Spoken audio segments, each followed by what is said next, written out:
Hello, everyone, and welcome to the Sword of Truth podcast, a chapter-by-chapter reread of the Sword of Truth series with a scholarly craft brew on the side. I'm Jade, and I'm here with Nate, and today we are sneakily studying chapter 47 of Soul of Fire. Sneakily studying? Yeah, that we don't want people to know. I'm not doing no Harry Potter shit, getting an invisibility cloak and sneaking to the library, Jade. You wouldn't want to go to the library if you had an invisibility cloak? No. Well, what would you do? Literally anything else. There are so many places you could go. So many things? So many things. Well, in this chapter, Ruben doesn't have an invisibility cloak. He's just like got multiple books that he doesn't want people to know. I mean, there's just a library down there we could just go to. We don't even have to be invisible. We pay for that shit. But you don't want people to know what you're reading. I don't care. They keep records of all that shit. They know exactly what you're reading. That is accurate.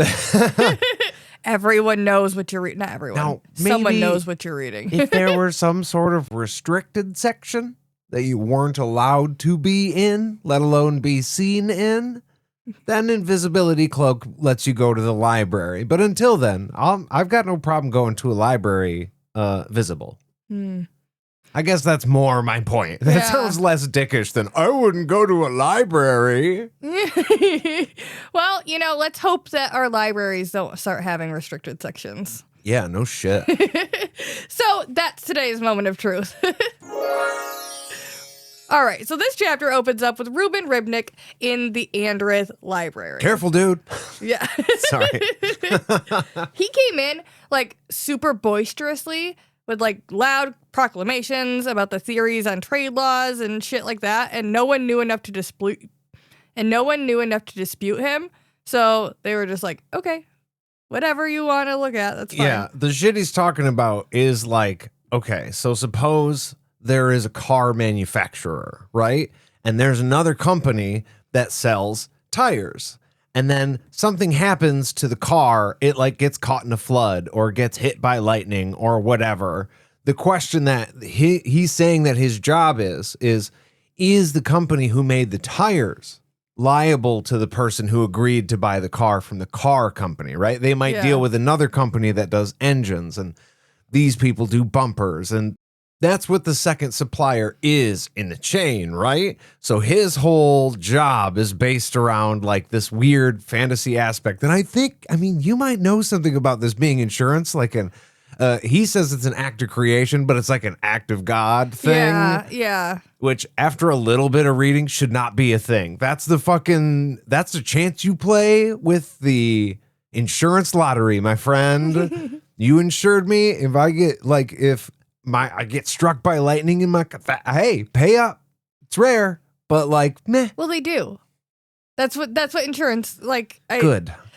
They should. If there's negligence prior to, that's where you have issues. I'm not talking about that though. Yes, I know you're not. Yeah, that's he's just the act of creation thing. Does that make this company not liable? And that it's confusing. It's insurance based. It's legal based, and there's a whole lot of word salad, like I just said, to explain it, and people go, I don't care. Check that section over there, dude. Just have at it.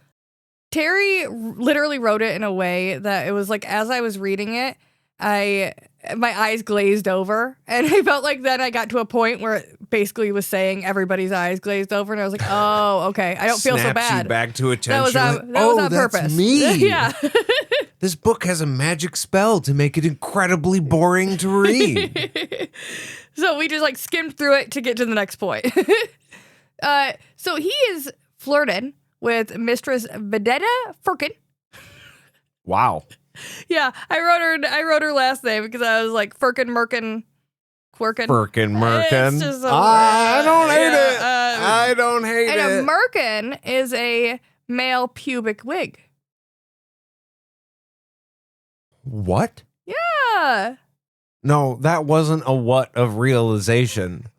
What did you just say to me? The words you just said? It's a wig for men in their pubic area. A merkin, look it up.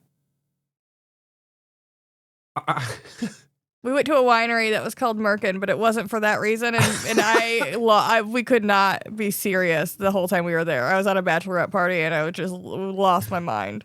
Okay, I didn't know that was a thing. Mm-hmm. I'm still not 100% sure why it's a thing, but whatever. That's fine.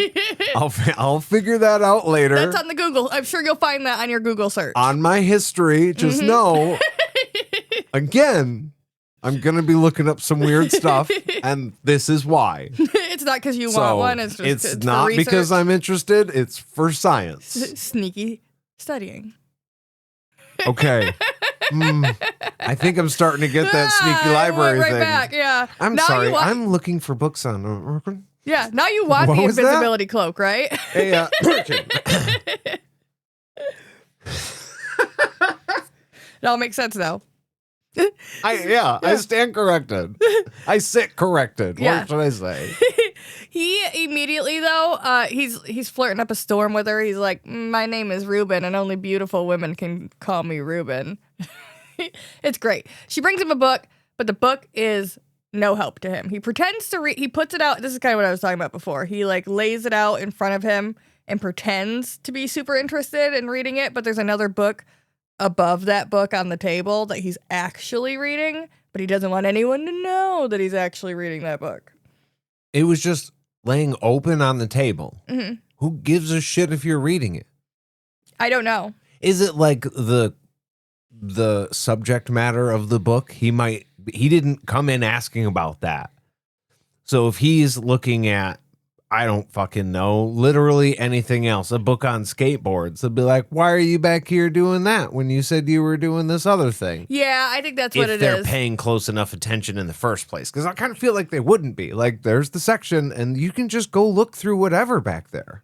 Yeah, we don't really have knowledge that anybody would be actually trying to watch him or follow him, but he seems very suspicious in this chapter that somebody would be like checking up on him and not wanting him to do what he's doing. Like me going into our local library and being like, hello there, I'm just a regular local schoolboy here to look at some subject matter for mathematics. And they'd be like, you didn't have to explain why you're here, what you want to look at, any of that. It's a library, my guy. It's a library. You should be able to come in and look at everything that's, granted, age appropriate, in the fucking library because it's a public resource. Yeah. Enjoy the library, my friend.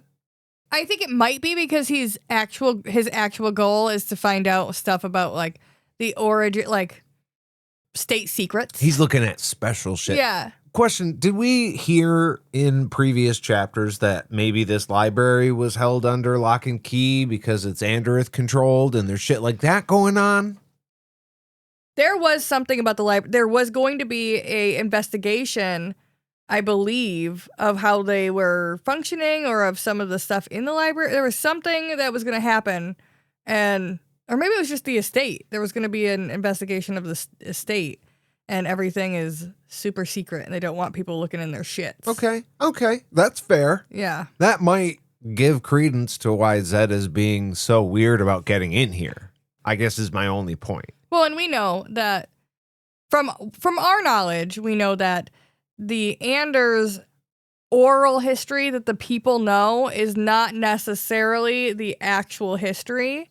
And so there could be something dangerous written in the books that they don't necessarily want people. They don't want to the read. common folk to discuss and be, talking about. That could, be part of it. It's kind of like when, fuck, I don't remember the name of the guy who kicked all of it off. It might be Martin Luther, but like Catholicism, for a long, long time, you weren't allowed to read the book. Only the pastor read the book. And then there was a bunch of bad shit going on with religion, kind of. So eventually the book was given to the people and they started interpreting the book different. Now that made hundreds and hundreds and hundreds of little splinter cells of what people believe. That's like why we have Protestants like we do today, right? Yeah. There's different little factions, but the idea was now the people had the information, and the people who initially had all the knowledge and power now didn't have all the knowledge to themselves. Yeah. The printing press and the Bible. 100%. 100%. It's stirring something in there. I can't get more deep into it at this moment, but we could at a later date. That's why they created the secret rooms with all the little secret relics in it, because they had to create the restricted section. We keep going back to it, Yeah. see? But nobody's seen in there. So nobody really even knows if there's anything in there. Yeah. But no one's allowed in there. So who knows? Who knows? Nobody knows. Except somebody knows. But do I they gotta know? sneak in Does it there. even exist? I don't know. Maybe I can throw my rocks and get in there. I'll try. We're going to keep moving. The staff are here. They're actually here late. They were supposed to go home a while ago, but they are scared to piss him off.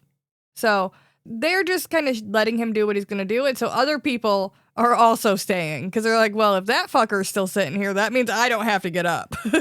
Sir, I would love to serve you, but we close at 10. And if I give you a burger and a fry, I'm going to have to take the order of the asshole behind you. And I'm not doing that. Yeah. But now they're stuck doing that. Yeah. So might as well just let this whole run of cars through. Everybody's getting dinner. Yeah. Congratulations. Yeah. I'll now be it's a here standoff. 45 minutes late. Yeah, 100%. Well, I don't have to leave. He's not leaving. Well, he's not leaving. I'm not going to leave. Congrats. I'm kicking y'all out. Fuck you off. Franca's here too. They're actually occupying a couple of tables. So they have a couple of tables worth of books out and like being poured over by the two of them. He doesn't know what he's looking for exactly, but he knows he hasn't found it yet. We've heard that a whole bunch of times whenever people are looking through the libraries. They're always like, I don't know what I'm looking for. I have no fucking clue. But somehow, some way, I'll figure it out. Usually it's Richard's magic, but there's no magic here, so. Yeah, it's got to be one of those things where you're just looking for a few key phrases, right? Joseph Anders' name is probably in these books, like a lot. Yeah. We can assume that. But certain phrases, the mountain, he was called that by the people, but like usually legally they have your actual name in books. So like, might be looking for that. Mountain's twin, like we've already talked about a couple of times, might be looking for something like that. But chimes, anything to do with the chimes or one of the chimes is going to catch his attention. Name. Yeah, anything like that. But like, who fucking knows what anything book about that really is. fucked up chickens? You might be in a good section. These are spirit magics who can you summon them and they kind of do a job for you or whatever. So he's looking in there. But we know there's thousands of spells. There's experimental spells. So there's not like one good way to do literally anything. And on top of that, none of the magic's working anyway. So even if he finds the thing he's looking for, it might not be able to do him any good. Without having one of those super cool tools you have at the library that like, you know, helps you sort through things and figure out what books, or like Google, without having something like that, this is why I'm always like when the only thing that they can figure out how to do this is like the right book is Richard. His magic little library finder is the only thing that makes sense to me. Because back in like there are scholars who study all these books, but without being able to speak to those people, like if you're trying to find secret information so you don't want them to know what you're looking for, there's no way to know where to look. It's wild. Hi there. I'm here to check up on all the dirty laundry of the minister. Could I get that book? Right through the cell there? Sure. And then it's just a trap door, nothing underneath it. Bye-bye. Fucking dead. Yep. Well, Vedetta comes back over. She's milling around the whole time. Can I just say, Vedetta sounds like somebody who should work for the Star Wars Emperor. Emperor Palpatine? Right? Is that the one you're talking about? Yeah. Yeah. Like you got Lord Vader, Lord Vedetta. She would go right in there. It's one letter away from Vendetta, too. Also fucking cool. Yeah. That's all I could think about the whole time. I was like, wow, it's so close. So but it's not. We're just waiting for somebody to piss her off. To piss her off. Right? Well, just wait.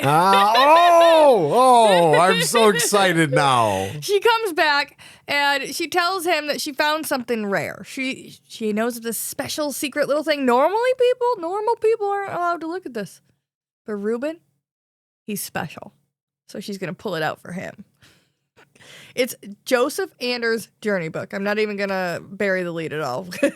The stylus is still in the spine. Yeah, there's a minute of, oh, is it? Is it not a book? It's a book. Oh, it's a book. And the fucking everything is right there. Yeah. All the accessories are with it. Yeah. And yeah, he kicks around it for a minute in the book, and I'm just like, oh, we know what it is. We all know. It's a tiny little tiny book, but it's the book. And she's not planning on letting him actually have control over it. She just wants to let him look at it. Right. She's like, see this thing? Isn't it cool? I'm going to take it back. These are the delicate displays they do up at the museum. Mm-hmm. Like, we will display this thing for you, this book, right? That's 1,500 years old from the ancients or whatever. Or like artifacts they found in America from the original people here. They're like, it is extremely old. If you handle it too rough, the shit'll turn to dust. Yeah. So I'm going to move it. Y'all get to look at it. Yeah. But that's it. I'm going to put and my they got special gloves on. The gloves, yeah. You know what I'm talking about. I do. But you get it. It makes you want to touch it so bad. So bad. Like just a little tiny It bit. looks Like your oils fine, will ruin though. it. Yeah. Don't talk about my oils. Let me see the book, lady. Just a little bit. I think there's something weird. It's something weird in our brains though. That's like, oh, I need. Look, I was so good during COVID. I was so good, Jade. You know that I was so good. But we went to that magic museum and they had Harry Houdini's fucking little water drop trick, the actual one. And I was like, I'm touching that motherfucker. And there were signs. They were like, just don't. And I know it's not good. And I know your oils can be damaging, but god damn it, man. That was Houdini's shit. Yeah. Ah! Yeah. I thought you were going to go on a little tangent about how all through COVID you hated going anywhere with me. Oh, well, no. I like going places with you, if only to remind you not to touch things, which is kind of the opposite of my story, right? Yeah. So you get away with it sometimes. Sometimes.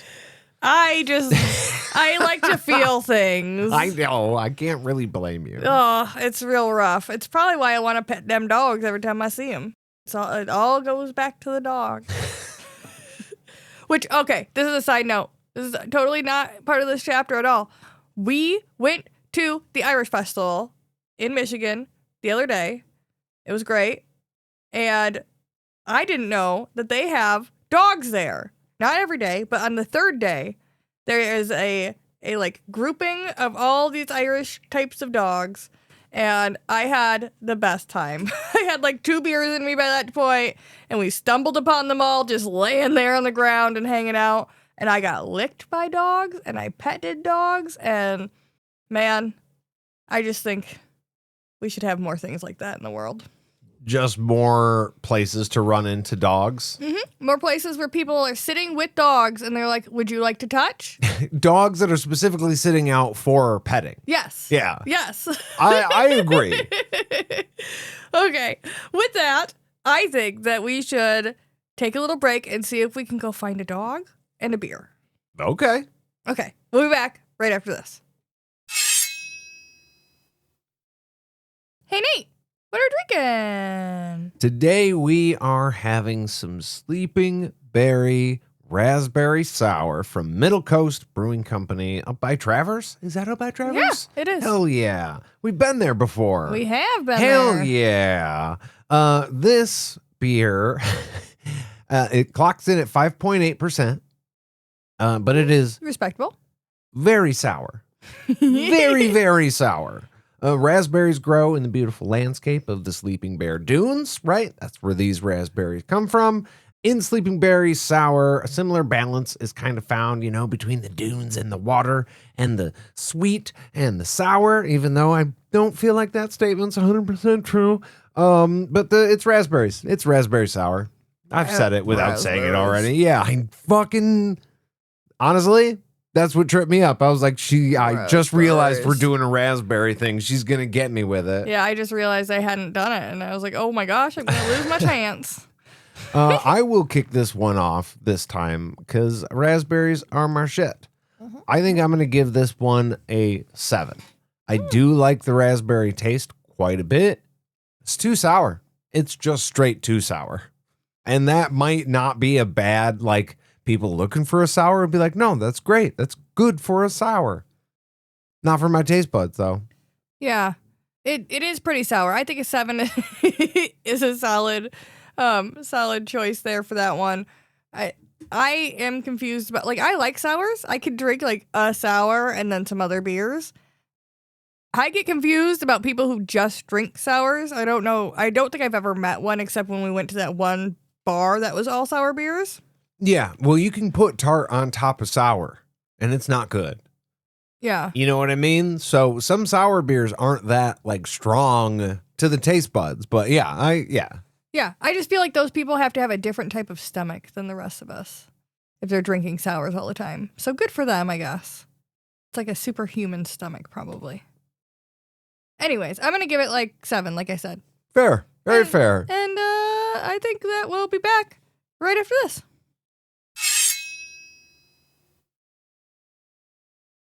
And we are back! So, Zedd is pretty interested in this journey book. He's a little like, okay, fine, I can't touch it. Cool. But you're touching it already. So can you just, like, open up them pages, baby? Peek open that cover and let me take a little peek-see at the goods. Yeah. And she is totally fine with that. She's like, sure, I will flip through this, not a problem. And the book, the first page says mountain. Apparently in common, I guess, which is interesting. I'll get to that in just a minute. But it says mountain in common? Yeah, he can read it is what I mean. It says the mountain, which means that the other one that's called Mountain's Twin is the double of this book. Okay. So, cool. We have that established. We have the original. So that knowledge isn't lost. Wonderful. Unfortunately, it's written in High Daharan, so he can't fucking read it. It doesn't really do him a lot of good. It would be very helpful if we had maybe somebody who could read High Daharan with us. I don't know who that could have been. Nope, nobody's coming to mind. Who are you talking about? Yeah. It's unfortunate that Zedd decided that it was safest for Richard to go separate. Because if we were all together here, we would be having some real cooking moments here. Oh, because you lied to him and he could be here with you, Zedd. That's what we're trying to say, buddy. Motherfucker. You lied and you screwed yourself, pal. But he's safe. He's safe in Aidendrill, Nate, right? He's in the keep. So it was worth it. I'm frustrated. God damn it, Zedd. It feels weird saying that and not Carl. Look what you've made me do now. Come on, buddy. It's all your fault. Vedetta is super reverent about this book, okay? She's like, nobody has ever been able to translate it. It's pretty much wizard's code. I don't know if you know this, but Joseph Ander was a wizard. That's what I picture. I picture her standing there with the book and be like, I bet you don't know this. 100%. Look how important I am, because I have important information. Or like the non-curative staff at the museum, like I talked about earlier. The person who just comes in on weekends, points out a couple of things, and is maybe starting to go to school to know more about these things, but like doesn't yet. Not full time. And they don't know. They're like, so we have a old... I don't know. I don't even know the fucking term to pretend to be this person. Yeah. The wheels that like make the old school blankets. Oh, loom? The loom. Thank you. And they're like, yeah, so that's what that is. Yeah. Can you tell me how it works? No. We think it was maybe magic. Yeah. Moving on to the next thing. But those are the people who are the most fun to watch, even though they're not accurate, because they're excited still about the thing. They're passionate yet. The guy who's been there for 20 years and is about ready to quit his job is not. It's a fucking wheel. You see it? Cool. Moving on. Yeah, that's what I was talking about. That's the guy. She flips through these pages for him, and then she does point out 2 words that she was able to decipher on accident on her own. Because she's read some other books. There was another book that had the same words and used the same, like, both versions in it. So she was able to see the High Daharan version next to the common version. And the words are fur obens. Fur obens? Something like that. I don't know. Fear? I don't know. There's only one R in there, but I keep putting an extra one. Behind the curtains question. Am I looking at the spelling that was in the book right now? Yes. Fewer. Uh-huh. Fewer ovens. Fewer. Like you're saying there's less of something, say fewer. Fewer. Fewer. Fewer. There you go. I think that's right. Fewer Aubens. Aubens. Fewer Aubens. Yeah, that sounds right. Fewer Listen to me. Aubens? Is that Dutch? I think it's Norse of some kind. I'm not really sure. It's a hardy folk, though. I can tell you that much. Well, the translation means the ovens. Ooh. Yeah, so the whole of all the words in the book, she knows the ovens, which is interesting. Because Zedd goes, look, I came in here not knowing what I was looking for. But this book is about ovens, and ovens have to do with food. Yeah. So now I know this is what I have come for. I would have assumed that meant nothing. I'm fully, like, if I was told that by somebody, I'm just going to be full on honest. In the book, it's capitalized. It's the ovens with an O. The ovens. Uh-huh. Which is interesting, because I don't even think that the other word was capitalized. When it's written in the Haida Haran, I don't think it's capitalized. But when it's written in common or English, it is capitalized, which is funny to me, because you wouldn't know it's that important if you can't read the whole book. So if I read that, if I knew those two words, I would have assumed he was just talking about, like, the kitchen. It is weird that the one thing this lady knows just happens to be the one thing he's looking for. It's a little, little on the nose. Yeah. Like before when Richard was like, all we got to do is search every book. It's like, yeah, but that's going to take fucking days. Well, that's what we're doing. And then they look at the first book and go, oh, right here. Hey, guys, I found it. Yeah. Yeah. Oh, wait. You know what we need to do? I need to shut my eyes, and you guys just need to let me walk, and I will find the book. Blindfold me. Spin me around in a circle. Yeah. And then Kara runs up and like pins a tail on him, stabs him in the ass with something. He's like, that's not the game, Kara. That's not how this goes. But yeah, no, I think that was what was funny to me too. Of all the words she was able to find in another book, it's those two words that just happened. Spoiler alert, just happened to kind of unlock the whole fucking thing here. Not the whole thing, but it's what Zedd wanted. Yeah. Oh, I haven't read Haida Haran in a long time, but this says, sorry, the solution to all your problems? Is that what you're looking for? Oh, weird. Wild. I'm going to need a copy of this book, Vedetta. Well, she doesn't know what it means. She doesn't know why the ovens were written in there, but it's getting late. So, guard said, we got to be fucking done with this shit after I show you this. Yep. Time to get out. We were supposed to be closed half hour ago. You came in here 5 minutes to close. Get the fuck out. That's your fault. Just because it says they're open all day till 10 p.m. does not mean you walk your ass in there at 9:59. Mm-mm. Let me tell you, when I used to work at a store that I was able to lock the door, that door was not open until food service. Yeah. Yep. Sorry. It's going to take us 8.5 minutes, according to corporate, to serve you a meal. So at exactly 9:52, the door gets locked, baby. Yep. If you were already in the door or in line, I can't stop you. But you ain't coming in here now. You're not starting this over again, motherfuckers. We once had to totally take like a little bit different than the story I told earlier. We had to literally take like 3-4 cars, but there was 5-6 in line. And the last two, my boss said just shut down the lights, turn off the microphone, and then they're like, what the shit? We just watched you serve those people. And that's where Beth was my manager at the time, was like, look, man, you just got to cut them off at some point. It's hard to do. Pharmacy. But and even really bar.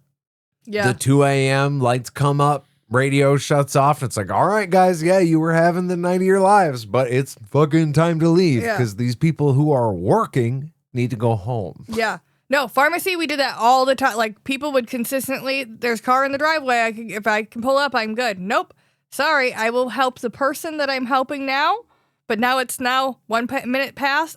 Pop that sign up. And then we would duck underneath the thing and shut the lights off real fast.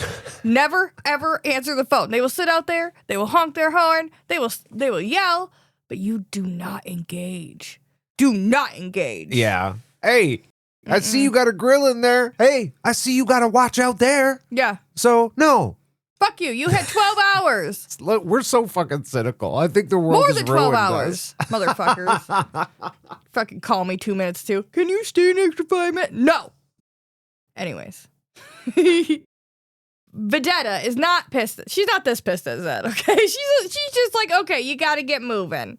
But she would be more than happy if he came back tomorrow. She would love to see a little bit more Reuben. Get another Reuben sandwich, you know? So does that mean you are staying in town tonight? Yeah. Yeah. She actually invites him back to her place, but he lets her down easy, giving excuses about work and all that stuff. And she looks disappointed. So he's, okay, all right. I can maybe come tomorrow. Like after I come over and study tomorrow, I can come to your place after and we'll have dinner. How about that? She is absolutely thrilled with that. She's like, you know what? Actually, that's going to work out better because I know for a fact my daughter is not going to be home. Like it was said in such a way that it seemed like she was going to be home, but looks like something just happened in her calendar and she's got to be somewhere tomorrow night and I'm going to have an open house. Yeah, if this is a rush timeline, we got to get this done, Zedd. I will come make you dinner and then we can maybe make something happen. But tomorrow we may have more time and the children will be gone. Yeah. Which means we could actually have fun if you wanted to. Yeah, that'd be great. Let's do that. Yeah. After their goodbyes, Reuben gestures to Franca that we should probably get the fuck out of here. So once they are sure that they aren't being followed, this is what I was talking about. He's like really weirdly suspicious that the other people in the library are watching him. But they're not. They're all just going about their days. That's weird. That's why I said the thing earlier about the restricted library. Yeah. Because it's like, well, this isn't, though. No, it's not. So that's why it just strikes me weird. Yeah, we heard a lot from Dalton Campbell, right, about how there's people watching everywhere. But I feel like Zedd doesn't operate under that pretense all the time. No, and he's not. No, like nobody's expecting him to be here. Nobody's expecting him to be looking into the chimes. Besides the fact that you're just a wizard looking for the magical solution to a magical problem. Yeah. Who would stop you? Yeah. Except the Order, maybe, but the Order isn't in charge. Yeah. And you're friends with the Mother Confessor. So, like, roll up in that bitch and be like, I need to see your library. Oh, you're going to give me shit? I'm going to call my best friend, and she's going to come here and check out what you're doing here. Right. I mean, on a public forum, if you say, these chimes are killing your people, I'm trying to kill the chimes, you're nothing but good. You would hope so. Yeah, that's what logic kind of dictates. Yeah, it does. I just, people be crazy, Nate. People be crazy. And sometimes people will believe a lie, whether it's true or not, because they want it to be true or because they're scared it might be. I mean, I hear that. But also, no, I swear he didn't commit suicide. The water pulled him into the fountain and he drowned there. Sounds fucking crazy. Yeah, it does. Until a wizard shows up who's like, actually, there's a perfect explanation for this and I'm about to stop it. Watch me work my magic. But I am going to have to get into that restricted section. And I know it's 9:59, but can you make me a burger real quick while I work? No, absolutely not. Once they are sure they're not being followed, Reuben confesses that he couldn't make sense of the book. He was like, there was some weird thing about the ovens in there. I don't fucking know what it was. And Franca's like, oh, I know that place. And he's like, what the fuck are you talking about? Apparently, it's a cave in the mountains. It's an unusually hot place with a presence that the gifted people in the area could sense, but they don't understand. Ordinary folk apparently don't feel anything when they go there. So I don't know if that means that they can't feel the presence or if they can't feel the hot. I'm guessing they can't feel the presence, but it's still fucking hot. Yeah, I'm thinking like it's a place that's attuned to somebody with magic, right? So if you have the gift, it's like walking through one of the doors up at the keep. You got no gift, you don't feel nothing. Yeah. If you just don't have it there, like there's no magical thing that's going to stop you unless it's a physical barrier spell, which we know there are those. And can explode you. But if they're just keying off of what your magic is and you're just like a guy. Yeah. You can go right in. Just wandering through. Nothing to stop you. Swinging a cane. I twirled out of there, man. Just swirling a cane. I can't say twirling a cane without thinking about that now. But yeah, the ones who do know about this place keep it a secret now. The gifted people, they don't talk about it with the ordinary folk because it seems weird. They don't know what the deal is with it, so they're gonna keep it secret, keep it safe. It's several days away in the mountains, so you know what, Zedd? We can leave in the morning. We'll pack a pack, and it's good. We can go on. We'll road trip it up, bud. Road trip. Fuck yeah. But he says no. He's gonna go by himself. Look, I don't do well in close quarters with other people. Road trip sounds great, but I think I'm gonna take this one solo. Just me and the road and my bike and some miles. You know. He's like, unfortunately, it seems like you kind of told me that you were in a unrequited love thing, and we're not going to kind of do anything with whatever this is, so I'm good. Yeah. Thanks. Yeah, you know what? Boop. You kind of took yourself off the market, and I don't want the temptation and to put you in any worse of a position that you might have been in before. So, yeah. Plus I got a date tomorrow with Vedetta, yeah. So thanks for the help, babe. Upset her. But to be fair, she did help. I was gonna say she didn't really help him very much, other than she got him in the library. She got him in the library, right? So yeah, she did do something. He tells the her only thing she's gonna do. Apparently, yeah, that's apparently fine. That's fine. Well, he tells her though his reasoning for wanting to go alone is it's too dangerous. I can't put you through that. Which could be. It could be. But he doesn't really know her. So he's like, I honestly don't know if I can trust this bitch. It's a person from a long time ago. I mean, I run into people, granted seldomly, because my daily routine is pretty well the same. So unless I happen to be a place I'm not usually at, I don't really see new people that often. But like, yeah, sometimes you see someone, you have a real short 2-minute conversation with someone at the store, and you're like, wow, that guy has changed a lot. Yeah. I guarantee you, not a person that I know from high school would believe you if you told them I did a podcast. Because books. Was about books especially. They'd be like, that fucking guy? And be like, yeah, actually, he's quite charming. Thank you. I think that actually most people wouldn't recognize you. I don't think they would. Honestly. I think that's why you don't run into people. am a completely different person now, but that's why even though you knew them back then, you can't A, assume they're the same, and B, assume just because you know their name that they're best friends with you, or if that's a little extreme, that they have your back in any way, shape, or form. Yeah, or that